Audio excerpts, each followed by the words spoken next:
এগুলো যে এভাবে বাস্তবায়িত শেষ পর্যন্ত হবে এটা আমি মনে করি না। এটা আমার কাছে মনে হয় না। এখন অনেকগুলি বিষয় আছে, কিন্তু বিভিন্ন ধরনের পলিটিক্যাল পার্টি এখানে আছে, তাদের নিজের নিজের এজেন্ডা কিন্তু আছে। এবং যেমন আমি বিএনপির কথা বলি, বিএনপি তো একটা বড় দল, বিএনপির অনেক এজেন্ডা আছে, কিন্তু বিএনপির এই মুহূর্তে সবচেয়ে বড় এজেন্ডা কি? তার সবচেয়ে বড় এজেন্ডা হলো যত দ্রুত সম্ভব নির্বাচন হওয়া। এটা হলো বিএনপির সবচেয়ে বড় এজেন্ডা আমার বিবেচনায়। এখন বিএনপি এই যে ঐক্যমত্য কমিশন প্রতিদিন বসতেছে, আলোচনা করতেছে, সংস্কার করতেছে, দেখেন বিএনপির নিজেরও একটা সংস্কার প্রস্তাব কিন্তু আছে 31 দফা, অনেক দিন ধরে আছে, প্রায় 3 বছর ধরেই তারা আছে। তারা কি তাদের এই সংস্কার প্রস্তাবগুলি 31 দফাকে তারা কি স্থগিত করছে? হয়নি তো। তারা কি বলছে যে আমরা একটা সংস্কার আলোচনায় আছি, এই আলোচনায় কী ফল হয় না হয় দেখি, তারপর আমরা 31 দফা নিয়ে আলোচনা করবো? তা কি করছে? করে নাই। বরং তারা একই সঙ্গে সারা দেশের মানুষের মধ্যে কিন্তু 31 দফা নিয়ে যাচ্ছে। তাদের এটা পলিটিক্স। এবং আমার তো মনে হয় যে বিএনপির 31 দফা এই সরকারের এই আলী রিয়াজ সাহেবের 31 দফার আপনার সংস্কারের চেয়ে বিএনপির 31 দফা সাধারণ মানুষের মধ্যে বেশি পৌঁছে, এটা আমার কাছে মনে হয়। কারণ ওনারা এটা একদম জেলা পর্যায়ে উপজেলা পর্যায়ের মতো নিয়মিত মিটিং করেছে, ওটা বুকলেট করেছে, বুকলেট ছড়াই পড়ছে, এবং বুকলেটগুলো তারা এতভাবে করছে যে আমার কাছে 2টা বুকলেট আসছে। তাই বললাম আমার কাছে একটা আছে, ওইখানে একটা রাখেন। তার মানে কি তারা এটাকে সিরিয়াসলি নিয়েছে, যে জিনিসটাকে তারা এতদিন ধরে সিরিয়াসলি নিয়েছে, তারা কি সেই জিনিসটাকে এই সংস্কার প্রস্তাব পাশ করার পরে বাতিল করে দিবে?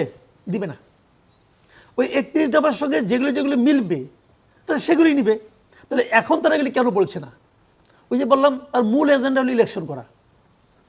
তাদের এখন ইলেকশনের দাবি তারা অনেক দিন আগের থেকে করতেছে। এখন সরকারের হাতে ক্ষমতা, তারা মানে না। ওকে, তোমরা কি বলতেছো যে একটা সংস্কার কিছুটা করতে হবে, তারপর ইলেকশন। ঠিক আছে বাবা, যা বলতেছো বলো, সংস্কারের সঙ্গে আসি, কোনো সমস্যা নাই, ইলেকশনটা দাও। ইলেকশনটা হয়ে গেল, তখন বিএনপি বলবে আমরা জনগণের প্রতিনিধি, আমরা জনগণ আমাদের পাঠাইছে, তা আমরা যা চাই ওটাই জনগণ চায়। তো জনগণ, আমরা তো তখন বিএনপি যখন ইলেকশন করবে তখন বিএনপি কি তাদের ম্যানিফেস্টোতে 31 দফা নিয়ে আসবে না? নিয়ে আসবে। বলবে 31 দফার ভিত্তিতে জনগণ আমাকে ভোট দিছে। তো জনগণ আমাকে ভোট দিছে 31 দফার ভিত্তিতে, তো আমি 31 দফা বাস্তবায়ন অন্যটা বাস্তবায়ন করবো নাকি? করবে না ভাই। এবং এটাই রিয়েলিটি। এবং আমি তো পার্সোনালি এটাও মনে করি যে বিএনপি 31 দফার সঙ্গে এখানকার যে দফাগুলো, এখানে যে সংস্কারের যে প্রস্তাবগুলো, এটা যে আহামরি কিছু ভালো কিছু তাও তো মনে করি না। কারণ আমি যতটুকু দেখেছি যে এটা কি বিএনপি তো বলবে যে ভাই এটা হলো জনগণের সংস্কার প্রস্তাব, আর এটা হলো কতিপয় ভাড়াটিয়া বুদ্ধিজীবী এবং এনজিওর সংস্কার প্রস্তাব, বলবে এটা। যদি বলবে আমি বলতেছি না, বলবে আমি কি জ্যোতিষ নাকি? যদি বলে আপনি এটাকে ইগনোর করবেন কোন যুক্তিতে? আমি তো কোনো যুক্তি দেখি না।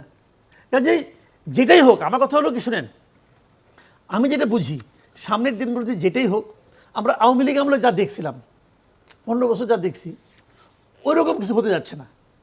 যদি বিএনপির সংস্কার প্রস্তাব বাস্তবায়িত হয়, সেটা কিন্তু কোনো খারাপ দেখি না, ভালোই তো। অনেক কিছু আছে যেখানে কি একদম মৌলিক পরিবর্তন তারা আনতে যাচ্ছে, আসুক, সমস্যাটা কি? যদি এদের পরিবর্তনগুলি সংস্কার প্রস্তাব যেটা হয়েছে যদি এগুলি হয়, আসুক, সমস্যা নাই ভাই, ভালো কিছু হওয়াটাই ভালো। কিন্তু যেভাবেই এই স্বাক্ষর করে নিতেছি 200 টাকার স্ট্যাম্পে অমুক তমুক, এগুলি পলিটিক্স, এগুলি কোনো বেল নেই, এগুলো আমি মনে করি বেল নেই। ধন্যবাদ। একটা বিরতির সময় হয়ে গেছে, দর্শক একটু পরে ফিরে আসছে, আশা করি সাথে থাকবেন।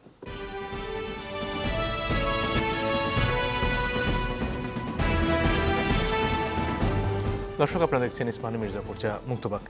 আমরা আলোচনায় ফিরে আসবো। জনাব ফরিদুল হক, আপনার কাছে আসতে চাই। আজকে 2 ছাত্র উপদেষ্টার বিরুদ্ধে ষড়যন্ত্র হচ্ছে বলে এনসিপির তরফ থেকে পদযাত্রায় বলা হলো, নাহিদ বললেন।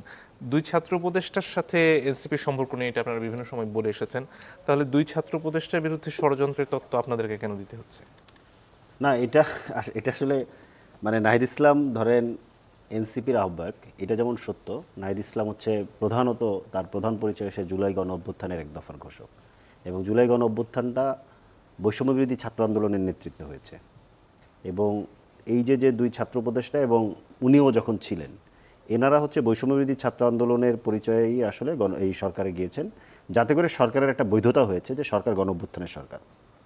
তো এখন মানে এইরকম সিচুয়েশনে এই যে 2 উপদেষ্টা নাহিদ ইসলামের ব্যক্তিগত ধরেন মনে করেন সহযোদ্ধা, তো এনসিপির পরিচয়ের বাইরেই আসলে তাদের মানে সম্পর্কটা আরও অনেক বৃহৎ, আমি এইভাবে মনে করি। এবং এই জায়গা থেকে এটা এনসিপির পক্ষ থেকে ব্যাপার না, ব্যাপারটা হচ্ছে যে এটা মানে এনসিপি করলেই শুধু তার পক্ষে বলতে হবে, না করলে তার পক্ষে বলা যাবে না। ব্যাপারটা এই জায়গা থেকে আমরা না দেখে আমরা বরঞ্চ এই জায়গা থেকে দেখি যে এরা জুলাই গণ অভ্যুত্থানের প্রতিনিধি হিসেবে সরকারে আছেন। তাদের বিরুদ্ধে যেই ঘটনাগুলো সামনে এসেছে, অভিযোগগুলো যেভাবে এসেছে, এবং এটাকে স্মেয়ার ক্যাম্পেইন হয়েছে, মানে মাহফুজ এটা আলমের ষড়যন্ত্র বিরুদ্ধে। কেন বলা হচ্ছে? ষড়যন্ত্র না, মানে ধরেন এইভাবে যেভাবে অভিযোগগুলো আসছে, আমাদের বাংলাদেশে একটা প্রবলেম যেটা হয়েছে যে ধরেন মানে আমার মনে হয় এটা অনেক আগে থেকেই, হ্যাঁ অনেক আগে থেকে আপনারা আইনের মানুষ, আইন প্র্যাকটিস করেন, আইনের ব্যবসা করেন, আপনারা আর ভালো বলতে পারবেন। মানে আমাদের এইখানে একটা ব্যাপার দাঁড়াইছে যেটা যে অভিযোগ আসলো মানে সাথে সাথে ফাঁসি দিয়ে দাও। মানে আমার বিরুদ্ধে একজন যদি খুনের অভিযোগ করে, যেহেতু আমি রাজনীতি করি, যেহেতু আমার ধরেন মনে হয় যে আমার ক্ষমতা আছে, যেহেতু আমি একটা বিরাট কিছু এরকম একটা ধরেন ইমপ্রেশন ক্রিয়েট হয়, তো ওর সাথে সাথে ফাঁসি দিয়ে দাও। কিন্তু একটা প্রসিডিওর যে আছে, ইভেন ধরেন জার্নালিজমেরও তো একটা প্রসিডিওর আছে।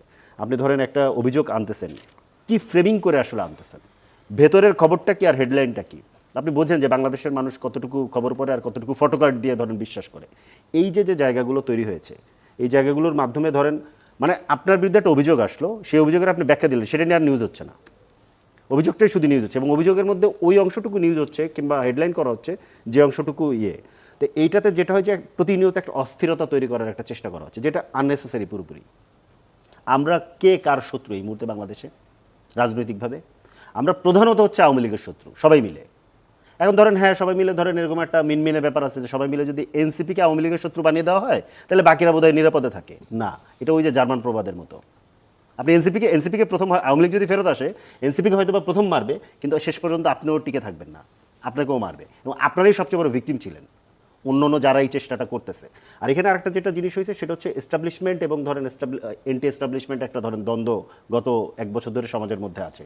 যারা ওই পুরনো ব্যবস্থাকে টিকিয়ে রাখতে চায়, একদম সব কিছু আগের মতো থাকবে, শুধু নির্বাচনটা হয়ে ধরেন ক্ষমতার হস্তান্তর হবে। তার মানে এটা একটা রেজিম চেঞ্জ। জুলাই গণ অভ্যুত্থান, 1400 জীবন, 30,000 পঙ্গু, আমাদের ট্রমা, শত শত হাজার হাজার লক্ষ লক্ষ মানুষের ট্রমা, এটা জাস্ট একটা রেজিম চেঞ্জ।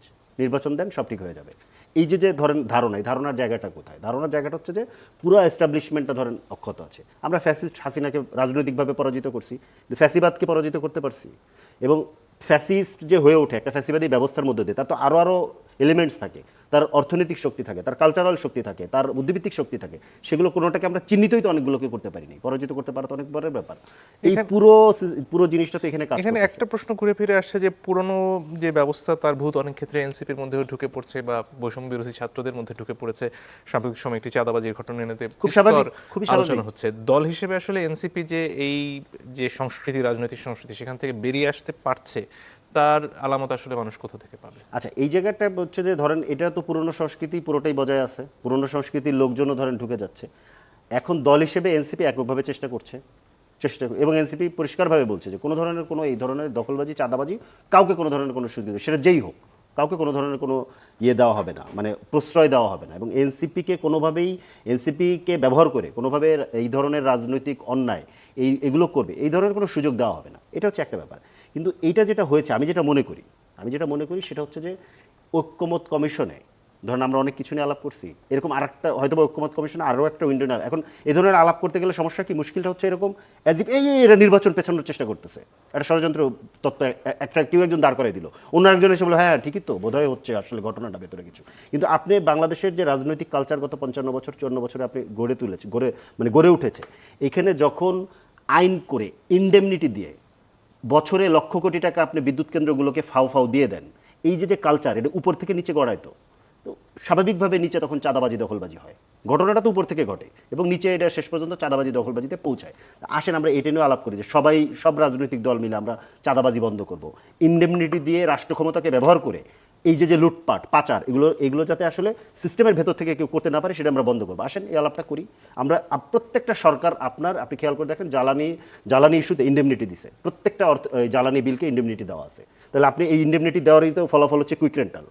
এই ইনডেমনিটি দেওয়ার ফলাফলই তো হইতেছে আপনার ধরেন মনে করেন 5,000 টাকার বালিশ, 5 টাকার বালিশ 5,000 টাকা দিয়ে কেনা, এগুলো তো ধরেন মানে পাবলিক মানিগুলো এগুলো করা হয়েছে। এই জায়গায় তো আসলে আলাপ নেওয়া গেল না। এখন অ্যাজ ইফ হচ্ছে যে একটা সরকার নির্বাচন করে ক্ষমতায় আসবে এবং উনি চান বাংলাদেশ দেশের জন্য ভালো, উনি সব করে ফেলবেন। কিন্তু কি হয়েছে, মানে যারা ক্ষমতায় ছিল তারা কি করেছে, এটা তো আমাদের সামনে ধরেন আছে। ধন্যবাদ।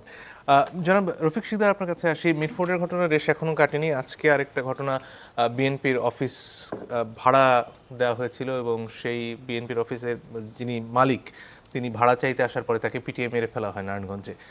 এই যে বিএনপির তরফ